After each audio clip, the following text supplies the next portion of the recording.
On today's episode of r/idontworkehrelady, we have a food service worker that gets mistaken for a custodian by a very crazy Karen. Then we have a guy that bought a new phone to find out that the number he was given is for a business that's closed down but still had a huge ad in the yellow pages. What a nightmare. And the last story is about another crazy Karen that wants toilet paper so bad that she's willing to risk it all to get it. So sit back, relax, and enjoy the show. Now, this happened about 7 years ago, and while I did work in the same building, it was not as a custodian. I was about 19 or 20 when I worked in a hospital's food service department as a food service aide. And since the hospital was small, we were the only food option available in the building aside from a vending machine on the 4th floor. So we had a small cafeteria, and the kitchen was responsible for making food for both the hotline in the cafeteria and the food for the patient rooms. We were always understaffed and run ragged all the time. I worked as a dishwasher, a cook in the cafeteria, and during lunch and dinner shifts, I delivered food to patient rooms. Now, because I worked in the food service department, I never got mistaken as a custodian thanks to the different uniforms. My department, at the time, wore ugly barf green uniform shirts, black uniform pants, hairnets, a stupid black chef hat, and black shoes. They were so bad. Many other girls were mistaken for guys because how they were made to fit our bodies. Custodians wore a bright blue polo, black pants, and black shoes. Plus, 9 times out of 10, they either had a cleaning cart with them or some kind of cleaning supply. Trust me, this is all important. Now, I was used to getting ordered around by nurses because of diet sheets, and having to deal with irate patients because they were getting beef or chicken broth after surgery. It was all part of being at the bottom of the totem pole. However, patients or their families were most of the time very nice and happy to see us since we were bringing food. But on this particular day, I was in a pretty foul mood. An entitled nurse was threatening to call my boss if I didn't hand over extra pre-made sandwiches for her and her crew, when she knows we're not allowed to do that. It was late, and I was running behind on serving patients their dinner. I was on my first floor, and was about to get another food cart to go to the ICU, when I felt a harsh tap on my shoulder. Let's meet the cast. Me, Karen, supervisor. Karen, finally! Do you know how long I've been calling the nurses station for you people? Me, confused. I'm sorry, were you trying to get a hold of food service? No, I've been calling for you. Do you know how long I've been waiting for you? Back then, I wasn't very good with people. If anything, I used to run away from conflict. But thanks to this place, I was growing a bit of a backbone due to the snobby nurse staff. And because she caught me in a bad mood, I probably had a "what the hell do you want" look on my face. Me, I'm sorry? How can I help you? My relative has been waiting for someone to clean their room, and I've been paging the nurses station over and over again, but they won't call someone. I would have felt sorry for her, had she been a bit nicer to me, since I knew this problem rather well. At the time, the nurses of the floor were entitled and horrible. Many had gotten fired for improper care of patients after I left a couple years later, and thankfully the place is much better now. But back then, this was a common complaint. But since she was being a jerk to me, I didn't really feel like BSing her with a fake smile and taking her complaint seriously. She had an aura about her that screamed, "I'm better than you, ha ha." And I personally cannot stand that. Me, I'm sorry, I'm sure they called for someone. If you wait, I'm sure... No, I'm not waiting. Get off your lazy butt and do your job. You serve the public, so you'll listen to what I tell you. I'm now realizing what she's talking about. Oh, I'm sorry, I'm not a custodian. I'm in food service. Stop making excuses and go clean the room. There's pee everywhere. And while you're at it, get your manager. You suck at your job. Ma'am, you need to keep your voice down. I work in food service. I'll go get someone from... Shut your mouth. How dare you talk to me like that? I make much more money than you'll ever make in your life. That means you serve me. Now do what I tell you. I go back and forth with her for a good 10 minutes, trying to insist that I don't work as a janitor, and this prompts my supervisor to come up to the floor. He was wondering why I was taking so long coming back to pick up the cart, and as he comes off the elevator, he sees me with the crazy Karen. I almost see the urge to turn back and run into the elevator in his eyes, when Karen turns to see him standing there. Are you this guy's manager? I'm a girl. Stupid uniform. Yeah. How can I help you? I want him fired. He's lying and saying he won't clean my relative's room. Looking confused, supervisor looks to me as if wanting to know what happened. I look at him and mouth silently, "Help me. She's insane." He then looks to Karen. "Ma'am, she isn't a custodian. She's delivering food trays to very hungry patients and is not a custodian. Now please keep your voice down or I'll call for security." How dare you? This man has lied to me and tried to assault me. What the hell kind of place is this? She's a food service aide, who more than likely has to get food for your relative and other patients. The food is getting cold, so please leave her alone to do her actual job. This apparently pissed her off more as she began to yell in his face.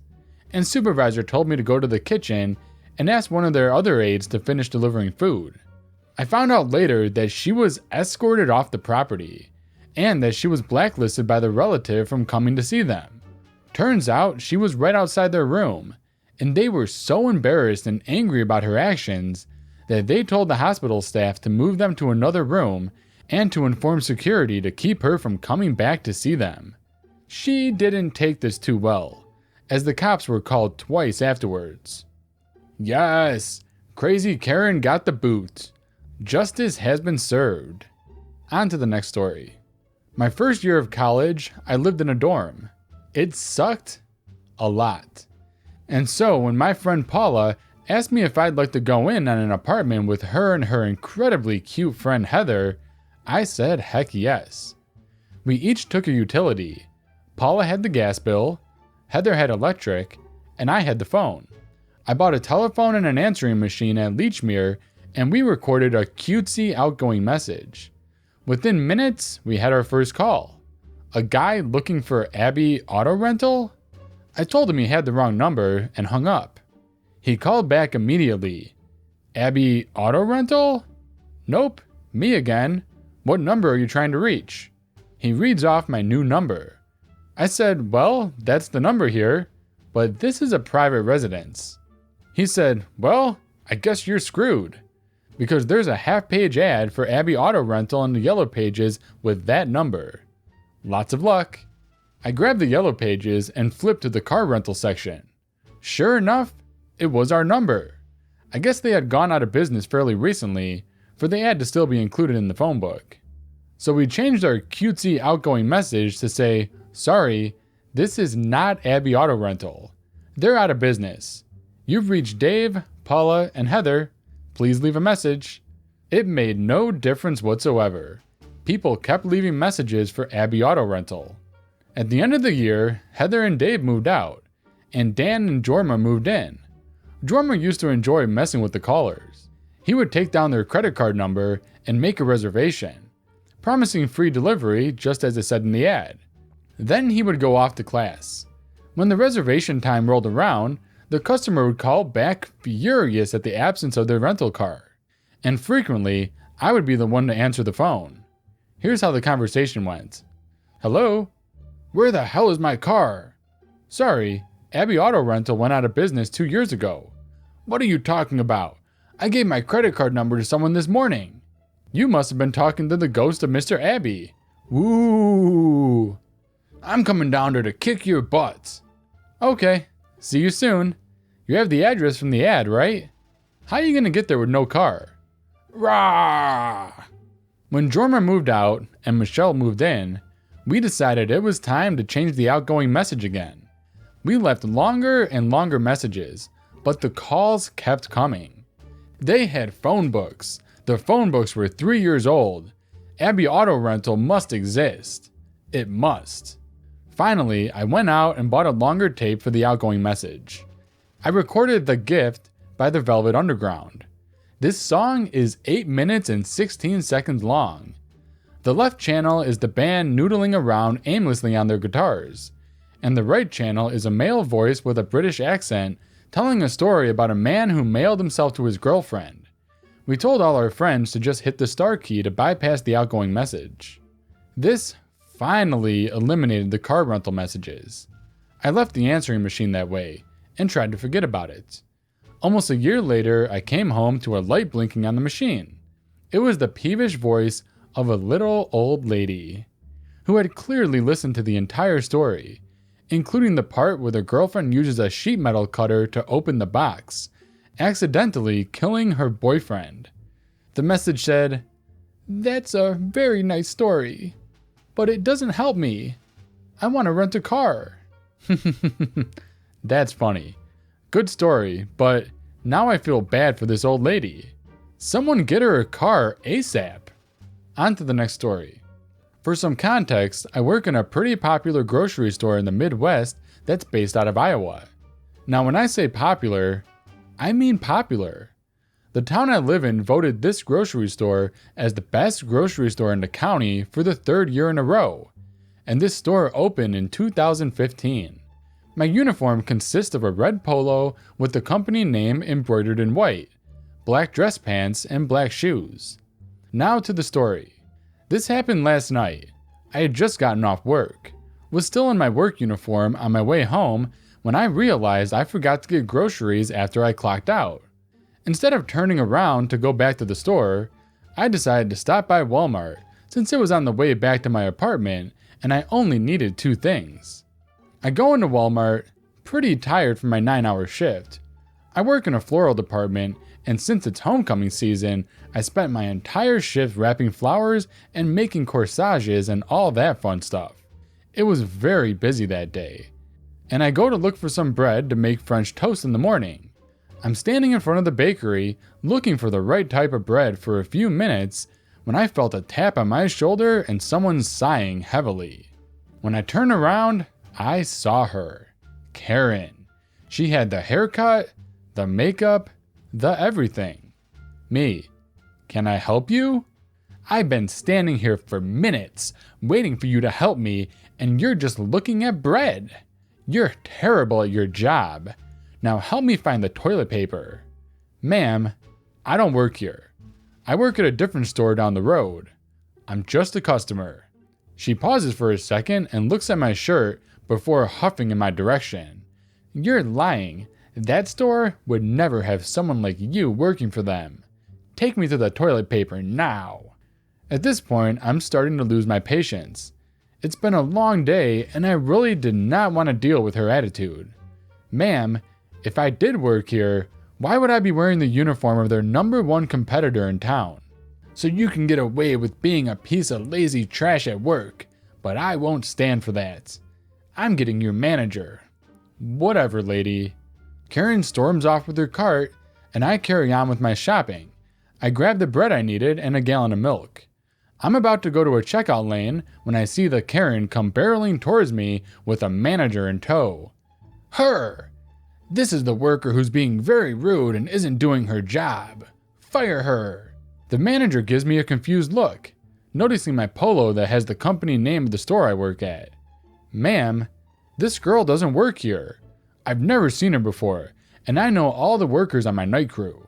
And it's pretty obvious that she doesn't work here considering she has a red polo for another grocery store. You both are liars. Is this how you treat your paying customers? I'm never shopping here again. Huh, what a relief they were probably thinking. The Karen storms off and the manager apologizes to me for the trouble and ended up giving the 2 groceries to me for free considering what just happened. The only reason I'm posting this now is because this morning, before I went to my college classes, I stopped by my store to cash a check at customer service and told my coworker about the story. The best part about this story? I had a feeling in my gut and asked to see the list of banned customers for our store. Guess whose picture was at the top of the list? Karen. Apparently, there were 3 recorded times where she left carts of frozen or cold products in front of the restaurant connected to the store containing hundreds of dollars worth of product for hours, and then just left the store without paying for it. I'm talking about expensive steaks, crab legs, lobster, large cheesecakes, milk, etc. All of this product had to be thrown away because it was no longer safe for consumption. After the 3rd time of this happening, she was banned from my store. I guess I'm lucky. Even though she knows where I work, she can't legally enter the store. Let's not talk about the I Don't Work Here Lady experience, and let's talk about the fact that Karen left out hundreds of dollars worth of frozen food. Did she just baby the cart for a few hours and then leave? Did she shop with an empty stomach, pick out a bunch of delicious food, stop at the restaurant to eat, and then decide not to buy anything at all because she was full? Or was she just trying to sabotage the store? I have so many questions and I need answers. That's the end of today's video. I hope you had a good time. Tomorrow brings more awesome stories. And as always, if you want to support my channel, hit that like button and leave a comment below. See you guys tomorrow.